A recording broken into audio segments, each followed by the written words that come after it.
بسم اللہ الرحمن الرحیم۔ وضو ہو یا نہیں ہو، ہر وقت یہ تسبیح لازمی پڑھو۔ حضور نبی کریم صلی اللہ علیہ وآلہ وسلم کو یہ تسبیح جبرائیل نے بتائی تھی۔ اللہ یہ تسبیح پڑھنے والے کو 1000 حج و عمرہ کا ثواب اور قضا نمازیں ادا تصور فرماتا ہے۔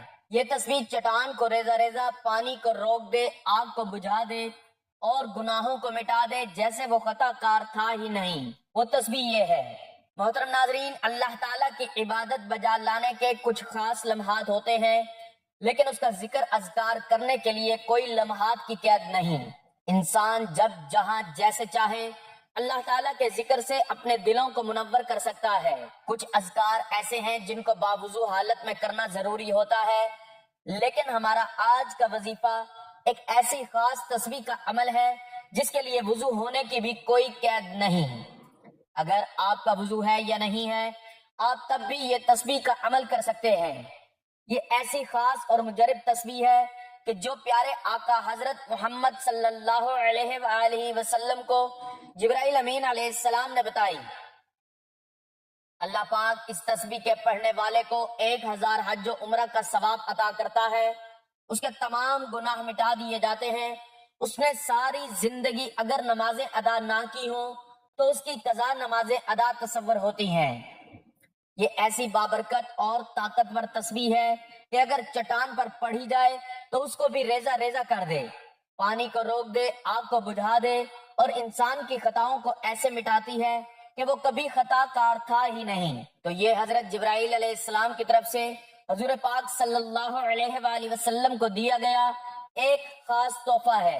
تو اس تسبیح کے بارے میں جاننے کے لیے گزارش ہے کہ ویڈیو کو آخر تک لازمی دیکھیے گا۔ ناظرین، رات کا پچھلا پہر تھا، مدینہ کی فضاؤں میں سکون اور خاموشی کا راج تھا۔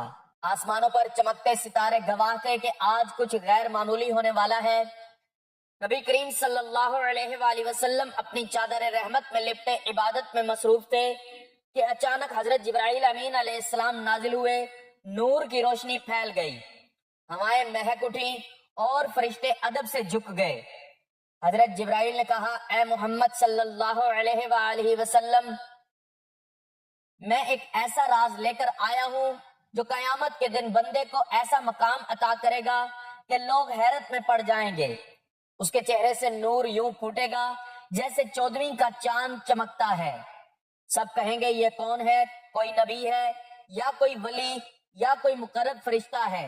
تب ایک فرشتہ پکارے گا، نہیں، یہ وہ خوش نصیب ہے جس نے زندگی میں ایک مرتبہ یہ تسبیح پڑھی تھی جو میں آج آپ کو سکھانے آیا ہوں، اور پھر یہ بندہ بغیر کسی حساب و کتاب کے جنت میں داخل ہوگا، پل صراط پر بجلی کی مانند گزرے گا جیسے وہ گنہگار تھا ہی نہیں۔ اگرچہ اس کے گناہ سمندروں کی جھاگ، درختوں کے پتوں اور بارش کے قطروں سے بھی زیادہ ہوں، اللہ تعالیٰ اسے معاف فرما دے گا، اسے 1000 مقبول حج و عمرے کا ثواب ملے گا۔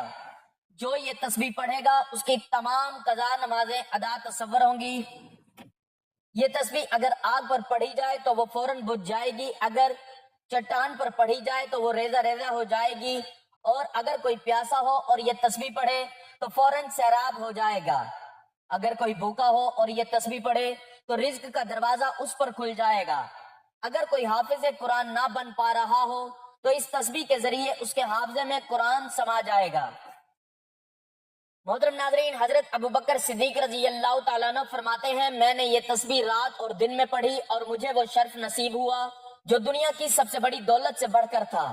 مجھے خواب میں سرکار مدینہ صلی اللہ علیہ وآلہ وسلم کی زیارت کا شرف عطا ہوا۔ حضرت عمر فاروق رضی اللہ تعالیٰ عنہ فرماتے ہیں، جب بھی میں نے کسی حاجت کے لیے یہ تسبیح پڑھی، اللہ تعالیٰ نے مجھے کبھی مایوس نہیں کیا، میری ہر دعا قبول کی، کبھی رد نہ ہوئی۔ حضرت عثمان غنی رضی اللہ تعالیٰ عنہ کو قرآن پاک حفظ کرنے میں مشکل پیش آ رہی تھی۔ وہ سرکار دو عالم صلی اللہ علیہ وآلہ وسلم کی خدمت میں حاضر ہوئے اور عرض کی، یا رسول اللہ، میں کوشش کرتا ہوں مگر قرآن مجھے یاد نہیں ہوتا۔ نبی کریم صلی اللہ علیہ وآلہ وسلم نے مسکرا کر فرمایا، یہ کلمات پڑھ کر دعا کرو، تمہیں قرآن یاد ہو جائے گا۔ حضرت عثمان غنی رضی اللہ تعالیٰ عنہ نے اس تسبیح کے کلمات پڑھے اور پھر قرآن ان کے سینے میں اتر گیا۔ کیا آپ بھی تسبیح کے ان کلمات کو جاننا چاہتے ہیں؟ کیا آپ چاہتے ہیں کہ قیامت کے دن بغیر حساب و کتاب جنت میں داخل ہوں؟ کیا آپ چاہتے ہیں کہ پل صراط سے بجلی کی طرح پار ہو جائیں؟ کیا آپ چاہتے ہیں کہ ہر حاجت پوری ہو؟ کیا آپ چاہتے ہیں کہ آپ کی قضا نمازیں معاف ہوں، آپ کے گناہ معاف ہوں، آپ کو 1000 حج و عمرے کا ثواب ملے؟ تو اس تسبیح کے راز کو جانیے۔ یہ وہ راز ہے جو حضرت جبرائیل علیہ السلام خود لے کر آئے۔ نبی کریم صلی اللہ علیہ وآلہ وسلم نے فرمایا، مجھے میری امت میں سے 70,000 افراد دکھائے گئے جو بغیر حساب و کتاب جنت میں داخل ہوں گے۔ یہ وہ لوگ ہوں گے جو جھاڑ پھونک نہیں کرواتے، بدشگنی نہیں لیتے اور اللہ پر کامل بھروسہ رکھتے ہیں۔ یہ سن کر حضرت عکاشہ رضی اللہ تعالیٰ عنہ نے عرض کیا، یا رسول اللہ صلی اللہ علیہ وآلہ وسلم، دعا کریں کہ میں بھی ان میں شامل ہو جاؤں۔ آپ صلی اللہ علیہ وآلہ وسلم نے فرمایا، تم ان میں شامل ہو۔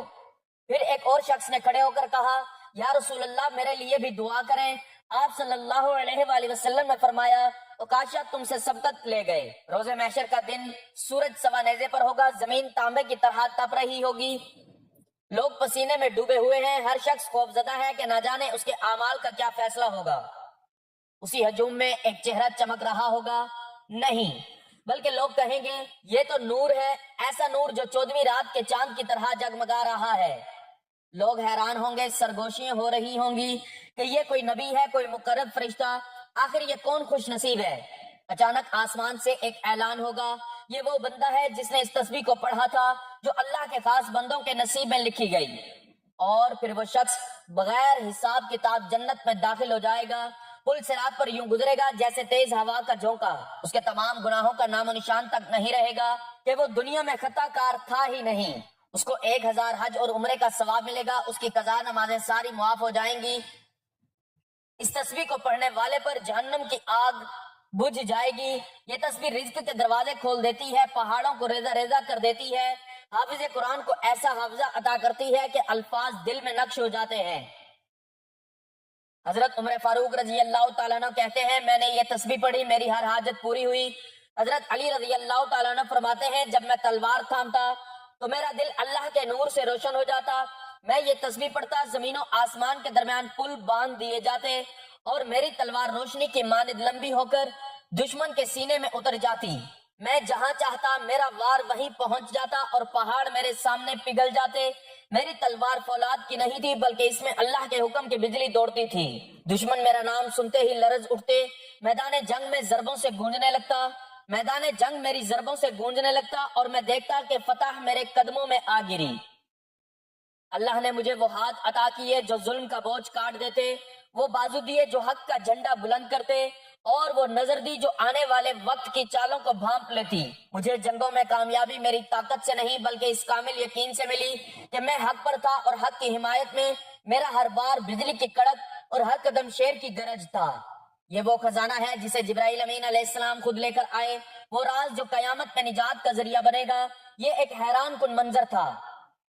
صحابہ کرام رضی اللہ تعالیٰ عنہ نبی کریم صلی اللہ علیہ وآلہ وسلم کے گرد بیٹھے ہوئے تھے کہ اچانک ایک اجنبی شخص مسجد میں داخل ہوا، اس کے کپڑے نہایت سفید، بال کالے اور سفر کے کوئی آثار نہ تھے،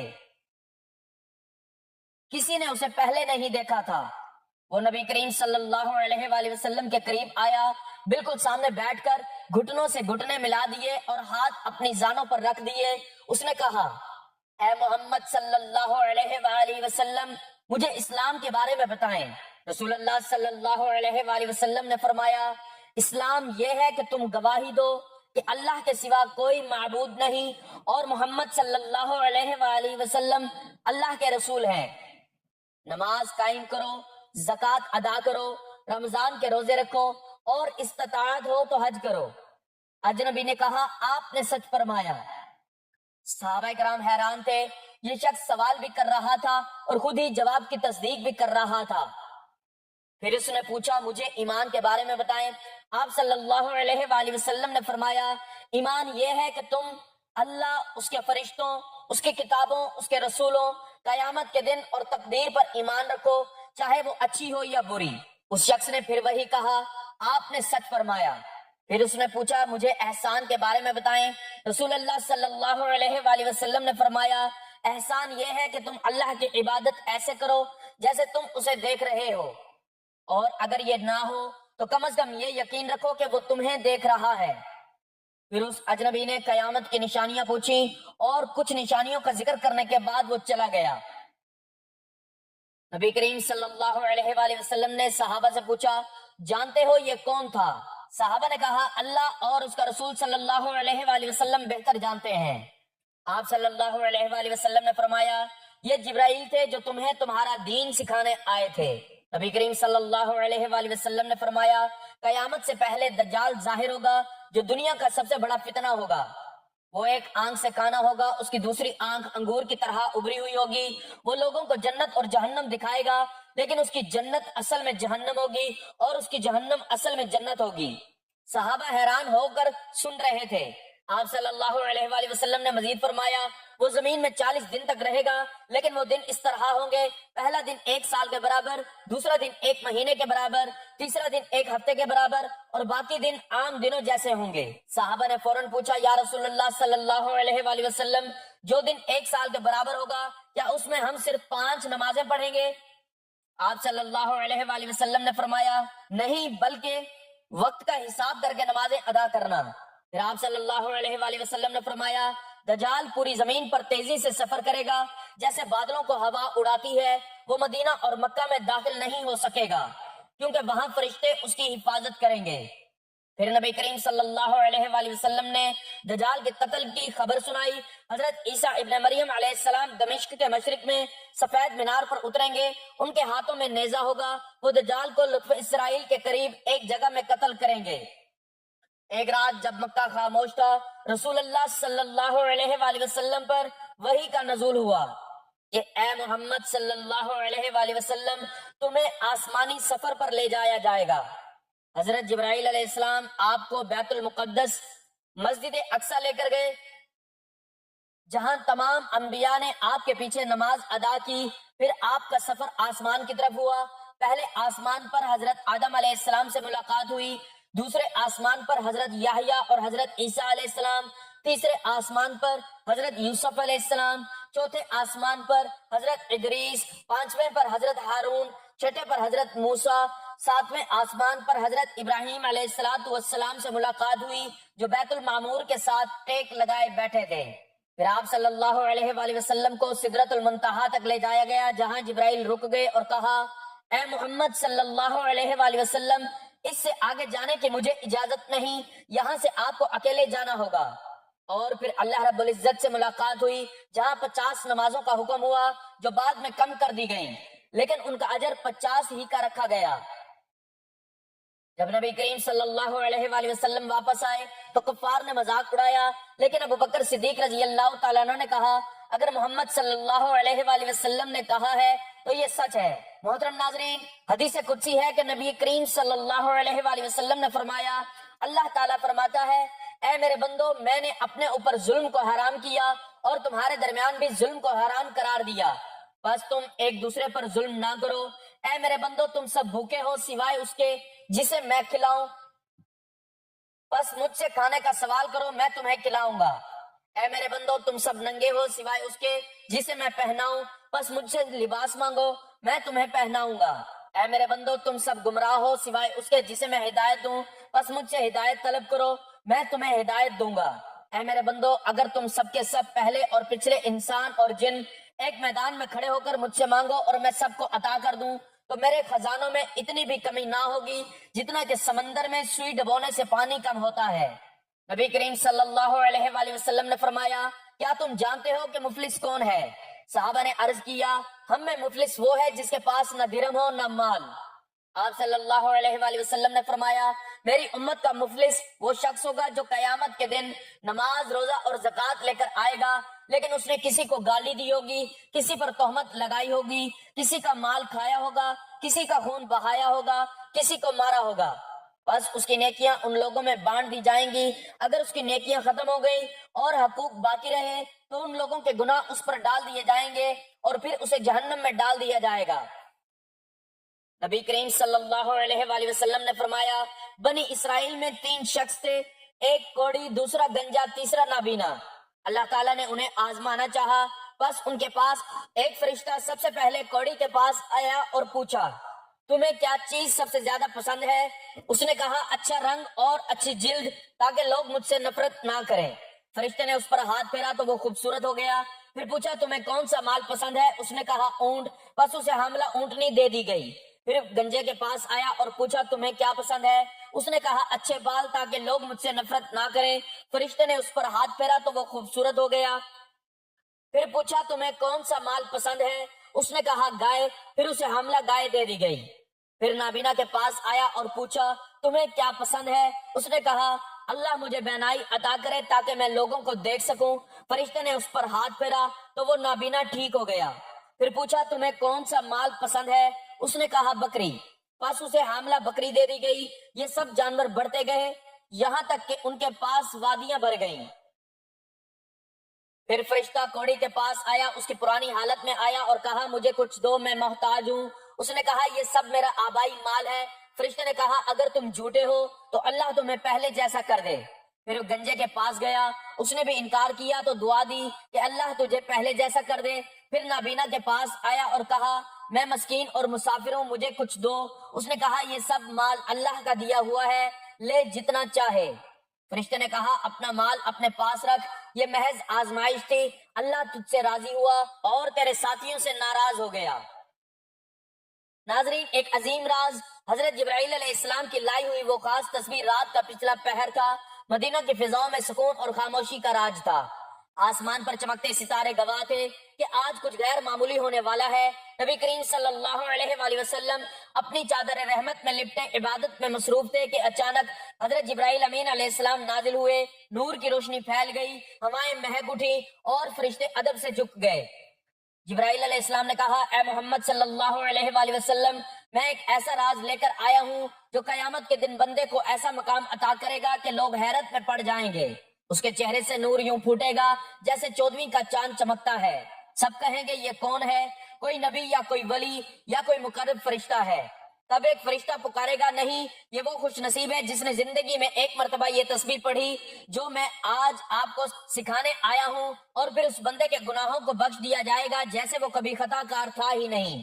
اس کو 1000 حج و عمرے کا ثواب ملے گا، اس کی تمام قضا نمازیں معاف ہو جائیں گی۔ یہ تصویر اگر آگ پر پڑھی جائے تو وہ فوراً بجھ جاتی ہے، اگر پہاڑ پر پڑھی جائے تو وہ ریزہ ریزہ ہو جاتا ہے۔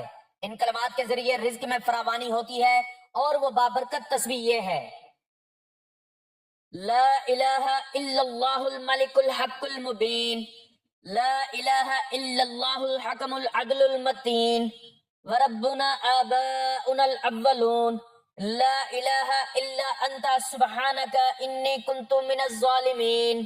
ترجمہ: اللہ کے سوا کوئی معبود نہیں، وہی بادشاہ ہے، سچا اور ظاہر ہونے والا، یعنی ہر چیز کو واضح کرنے والا۔ اللہ کے سوا کوئی معبود نہیں، وہی فیصلہ کرنے والا ہے، انصاف کرنے والا اور مضبوط یعنی زبردست طاقت والا۔ اور ہمارے رب وہی ہے جو ہمارے پہلے باپ دادا کے بھی رب تھے۔ اے اللہ، تیرے سوا کوئی معبود نہیں، تو پاک ہے، بے شک میں ہی ظالموں میں سے تھا۔ تو ناظرین محترم، وقت کی نزاکت کو مد نظر رکھتے ہوئے آپ کو بتاتے ہیں کہ آپ نے اس تسبیح کو کب، کہاں، کیسے اور کتنی تعداد میں پڑھنا ہے۔ تو اس کے لیے نہ ہی جگہ کی کوئی قید ہے، نہ ہی وقت کی کوئی پابندی۔ آپ کو جب جہاں جیسے وقت مل جائے آپ نے ان کلمات کی تسبیح پڑھ لینی ہے۔ اگر آپ کسی نماز کے بعد پڑھنا چاہیں تو زیادہ افضل ہے، اگر نماز کے بعد نہیں بھی پڑھ سکتے تب بھی آپ کو جیسے ہی وقت مل جائے، آپ کا وضو ہو یا نہیں ہو، آپ اس تسبیح کا عمل کر سکتے ہیں۔ اس کے لیے سب سے پہلے آپ نے حضور پاک صلی اللہ علیہ وآلہ وسلم کی ذات اقدس پر درود پاک کا نذرانہ پیش کرنا ہے۔ ایک بار ثواب کے لیے میرے ساتھ بھی درود پاک پڑھ لیں۔ اللہم صلی علی محمد وعلی آل محمد کما صلیت علی ابراہیم وعلی آل ابراہیم انک حمید مجید۔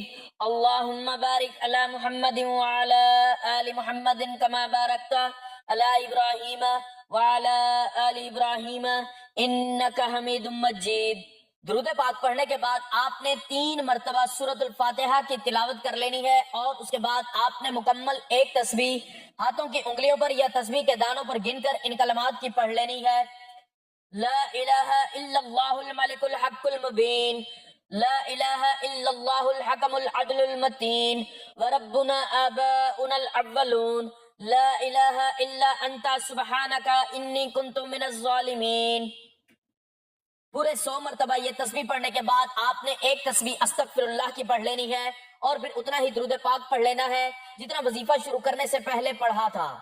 انشاءاللہ اس عمل کی بدولت اللہ تعالیٰ آپ کے سارے گناہوں کو معاف فرما دے گا، جیسے آپ کبھی خطا کار تھے ہی نہیں۔ آپ کو 1000 حج و عمرہ کا ثواب ملے گا، آپ کی تمام قضا نمازیں معاف ہو جائیں گی، کیونکہ یہ کوئی عام تسبیح نہیں بلکہ حضرت جبرائیل علیہ السلام کی طرف سے حضور صلی اللہ علیہ وآلہ وسلم کو دیا گیا ایک تحفہ ہے، جس کی بدولت اللہ تعالیٰ جہنم کی آگ سے نجات عطا فرمائے گا، رزق کے دروازے آپ پر کھول دے گا اور آپ کی تمام مشکلات کو دور فرما دے گا انشاءاللہ۔